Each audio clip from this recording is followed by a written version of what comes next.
আমরা যখন সিজদায় পড়ে যাই, আমরা যখন সিজদা করি, সিজদার মাঝখানে যখন বলি সুবহানা রাব্বিয়াল আলা, মালিক আপনি বড় পবিত্র, কি বলি আমরা?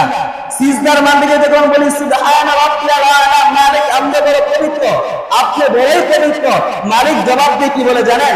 আল্লাহ তাআলা জবাব দিয়ে বলে যে বান্দা, ফেরেশতারা তোমরা সাক্ষী থাকো, যে বান্দা সিজদার কাছে এসে আমাকে পবিত্রতা ঘোষণা করেছে, যে আমাকে পবিত্রতা বলেছে, আমি তো তাকে পবিত্র রাখতে পারি না। কি বলে?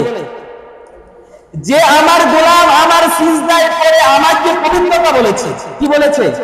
সুবহানা রাব্বিয়াল আলা, আমার সিজদায় পড়ে আমার পায়ের ভিতরে পড়ে যে বান্দা বলেছে সুবহানা রাব্বিয়াল আলা, মালিক আপনি বড় পবিত্র, আপনার মতন পবিত্র পৃথিবীর জমিনের ভিতর আর একটাও নেই, আপনি বড় পবিত্র। যখন বান্দা যখন এই কথা বলে সুবহানা রাব্বিয়াল আলা, রব্বে কারীম বলেন ফেরেশতারা সাক্ষী থাকো, যে বান্দা আমাকে বলেছে সুবহানা রাব্বিয়াল আলা, আমি বড় পবিত্র, আমার যে গোলাম এই কথা বলেছে, আমাকে সাক্ষী দিয়েছে আমি পবিত্র, আর ওই গোলাম তো পবিত্র থাকতে পারে না। ফেরেশতারা সাক্ষী থাকো, আমি ওই বান্দাকে পবিত্রতা বানিয়ে দিলাম। সুবহানাল্লাহ বলেন। যার গুনাহ আছে সে কি পবিত্র? তাহলে গুনাহ ছাড়া পবিত্রতা হওয়া যায় কি?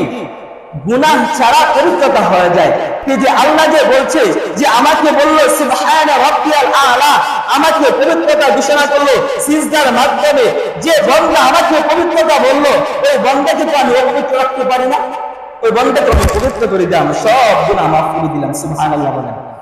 তাহলে যখন বান্দা সিজদা করে, বান্দা এবং আল্লাহর মাঝখানে কোনো পর্দা থাকে না।